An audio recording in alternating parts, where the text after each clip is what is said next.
So I wanted to share an experience that I had recently with using eBay.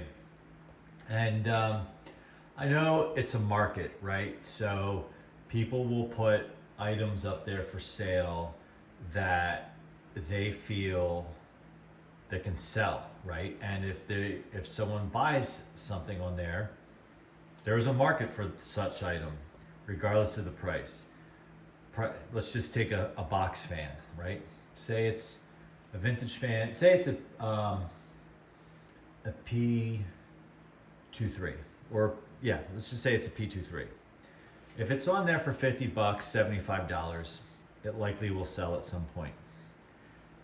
Thus, there's a market for it. That's really what the market is. If somebody puts it on there for $300, it's probably not going to sell. Maybe if it's new old stock and you have somebody who is obsessed with these fans, just maybe, but the seller's going to have to wait a long, long time. If you watch this channel, you'll see in a previous video somebody listed a filthy, disgusting Robeson box fan for $500. And I tell the story how I reached out to the seller, just tried to offer some constructive help, and he basically told me to go pound sand. So, you know, if you wiped it down and listed it at $29, someone's going to buy it, and it gets out of your closet or your filthy basement. I have found if you put something out there that you were nearly either going to donate or you haven't used it in a year, and it doesn't have any like nostalgia, or like someone gave it to you that's no longer with us kind of category, then you might as well list it for next to nothing, because at least you get something and it's off your shelf, right? So I used to do that back in the day, like 15 years ago, and I would make some side cash doing it, just getting rid of stuff. And the pain about it was writing descriptions and dealing with the shipping calculation, the label, and so eventually, like, I just wore out from doing that years ago and just started sometimes using Marketplace. However, fast forward to 2025, I have some items that really wouldn't sell in Marketplace that well. A case in point, let's just take these non-USB not Bose, I keep saying that, Beats headphones. They're wired, tethered. I know I bought these by accident like maybe 10 years ago. I wanted Bluetooth. And I kind of found a little bit of use for them, but not really so much. So they just sat and they sat and they sat. And just from age, the pads have worn, and you can buy replacement pads. I listed it for 99 cents or something like that. It sold for $8. I'm waiting on payment there. That just happened.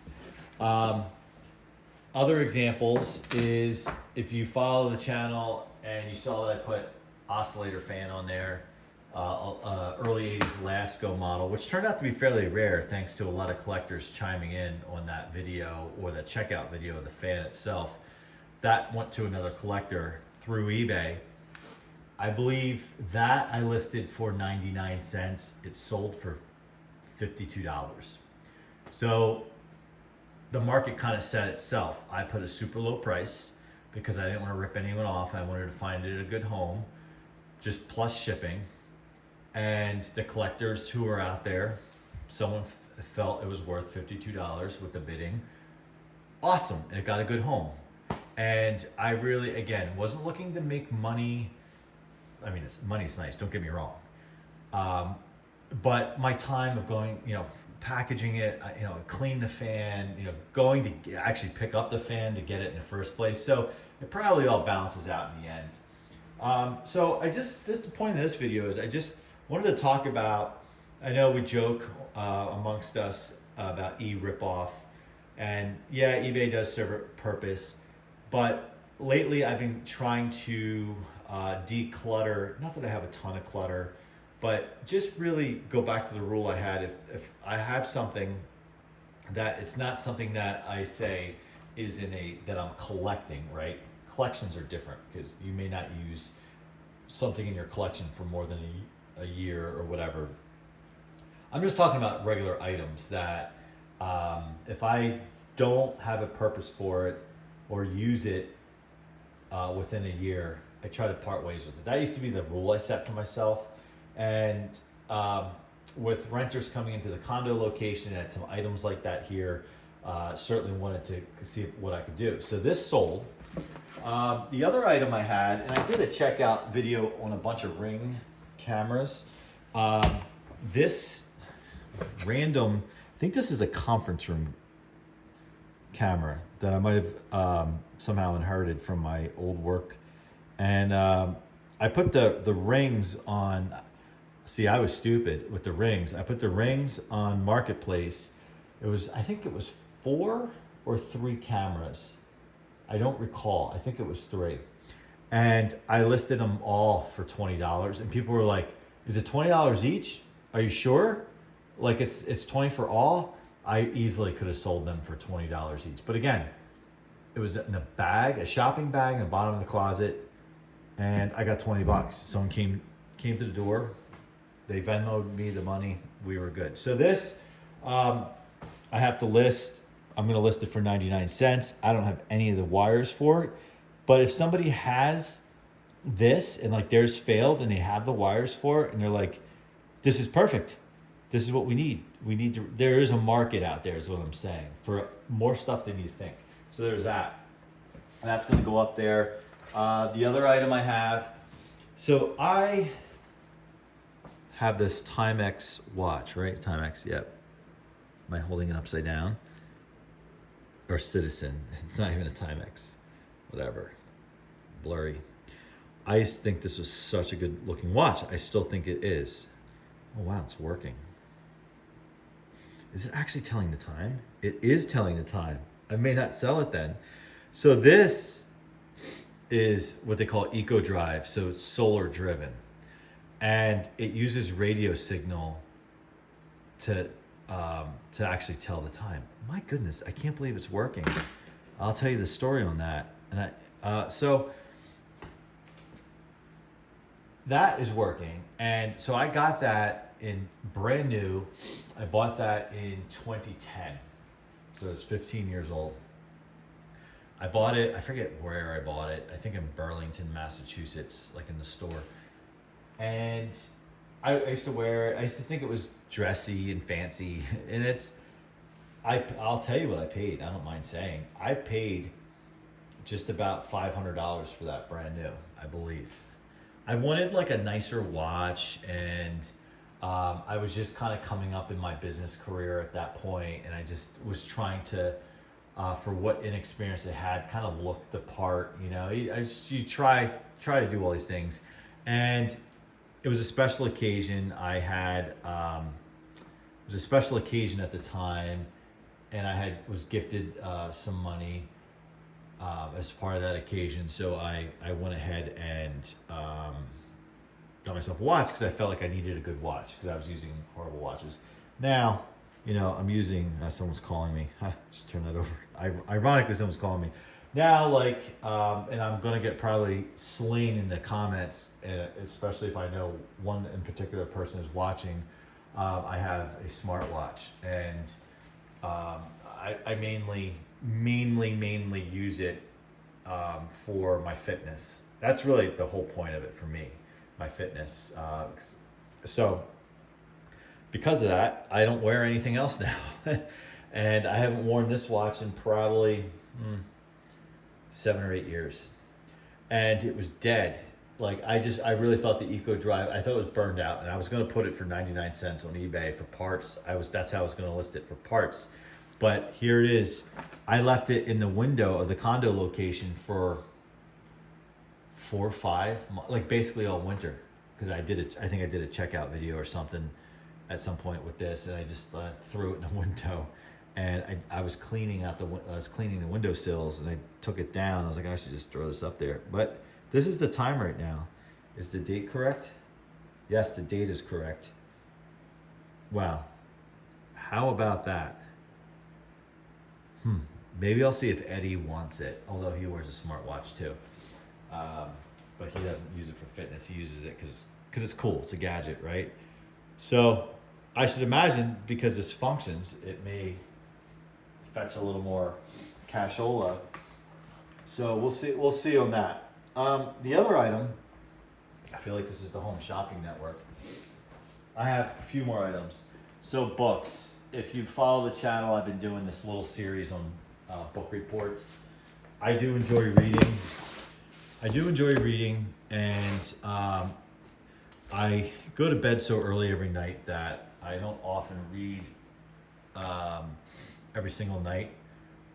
I intend to. Sometimes I'll just read a few pages, and because I'm very strict with what time I go to bed because of the hour I get up in the morning for my fitness. So these are 3 recents, and I did what I call in a different series a book report, essentially talking about each book and why you should read it, or what I found interesting in it and why I enjoyed it. And I don't belong to a book club or anything like that, but it's fun talking about books you enjoy with others. So maybe somebody sees those videos and thinks, oh, I'll go pick up that book. But what I used to do back in the day is throw books like this up on eBay for 99 cents. I haven't done that in years, but what I also do is, we have in this state of Massachusetts, they're around here and there, mainly in front of like a public building or something, little free libraries. And you can take a library book out, or not a library book, but take a book out and just take it, keep it, or you can donate. And I've, for years now, been donating books that I've done with. I ask around in the family if I'm reading like a John Grisham book or something like that. I'll say, hey, does anyone want to read the latest from John Grisham? And usually I get a taker, and then I never see the book again. But on the flip side is I get thought of when an interesting book may come up. So I may throw these up because, I don't know, like I bought these brand new at Barnes & Noble, and it's just like to donate a book that was read once. But you pay for the experience, right? So those I may list for 99 cents each. I got those books. And then this is an interesting item here. Again, I feel like I'm on QVC or something. It's a box, right? And by the way, I'm kind of half chuckling to myself when I say some of these phrases or comments, because I was just watching a fellow YouTuber's channel, and the way he enunciates certain words. Let's just leave it at that. Obviously, it's designed to be humorous, but it makes me want to imitate him, but I don't want to do that because he may find that annoying. So in this box is a brand new, unopened Jeep Grand Cherokee Summit car cover with carrying case made by Covercraft. And the reason why I have it on that side is because my address is on the back there. But the story goes with this is, I had a while ago that said vehicle, and I was like, oh, I'm gonna order a cover for it, so when I'm driving my other vehicle, I can throw a cover on it. And if you do follow the channel, you kind of see I'm pretty meticulous about the vehicles. And I just ended up not using it. Then, of course, I got rid of the vehicle. This, I'm almost embarrassed to say or admit, brand new, is about $500. I think this might have been closer to $600. This brand Covercraft, I have one for the town car. I have one for the Mustang. I have one for the other town car that I no longer have. And they are awesome. They are worth it. They come in different colors. This is just a regular gray color. I couldn't imagine putting a blue car cover on in the driveway. You kind of want to keep it incognito. So I was going to list this, and now if you're with me still in this video, it would be cool to get some feedback here. I'm not going to list this for 99 cents. But the other question is, do I open the box and show the contents? And now it's no longer a unopened box, or do I leave it sealed and describe the contents? Let me know what you think. But I would love to get several $100s for this just because it's not used. So I do have these days, when I left the previous company, yeah, it has the years on it, 2011 to 21, Grand Cherokee. So when I left the previous job a few months ago, I took my company car with me because it's a 2016. It was issued to me when it was brand new with 11 miles on it. I put over 200,000 miles on it. Yes, there's videos on that, and I talk about it if you're in the Jeeps. So I could theoretically, I don't know if that cover, because it's not a Grand Cherokee Summit, so it has different like kind of plastics around the bumper.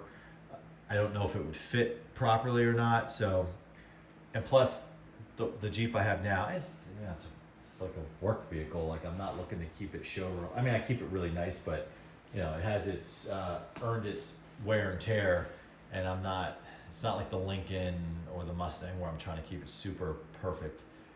Keep it nice, but not perfect. Lastly, if you're still with me, I appreciate y'all. This brown leather coat. I bought this on the eve of starting my last job. So this was like 2016. I had needed a new coat, and I noticed like people were starting to kind of wear these again a little bit, these leather coats, and this one's warm with the inside, which it is a warm coat. I do like it. It's comfortable, definitely, but it's too fancy for me. Yes, I'm a business executive. Yeah, you can see the bananas in the background. I'm a business executive, and I like sweatpants. I like sweatpants and like those poofy jackets or hoodies or whatever. I don't really wear it. And then honestly, not that I'm clearly not a fashion connoisseur because I just talked to you about my sweatpants.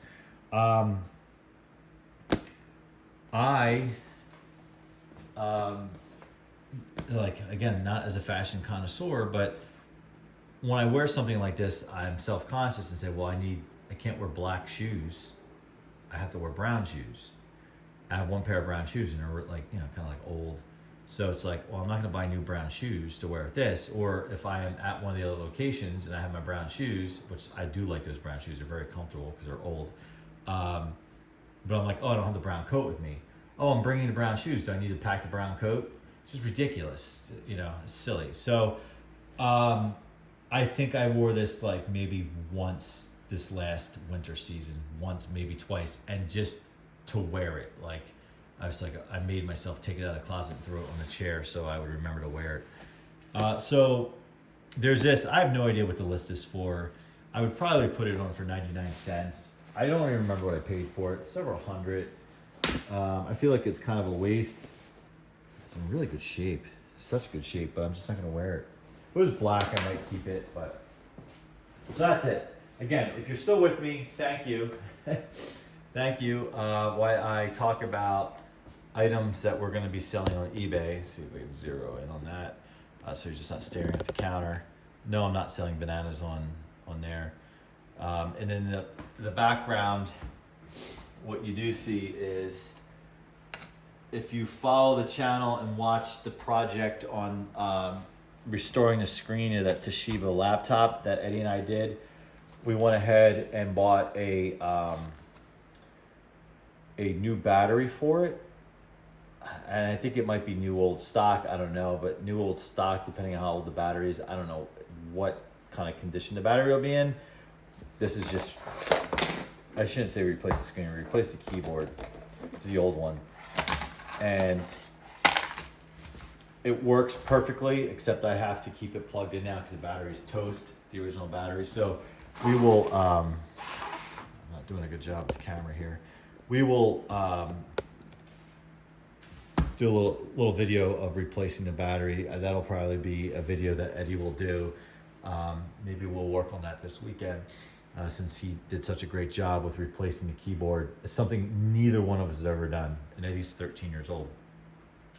All right. Well, thanks for watching. Please comment. This is more or less, this video is more or less to get your feedback on some of these items I'm putting up there on eBay. Again, eBay makes it so easy now between, and I'm going to say the dreaded word, it will look at other listings and grab a description for you, and you just need to edit it. And it takes 2 seconds. The shipping now to QR codes, even easier. Like you don't have to like, go and like they weigh things and you're standing in line carrying all your boxes and it costs more than you said, than you charged the buyer. That's done. This is so easy now. So let me know your experience. Let me know what you think. And I appreciate you guys. Thanks for watching. If you haven't, really appreciate if you subscribe. We're trying to get those subscribers up so more people see us. See you next time.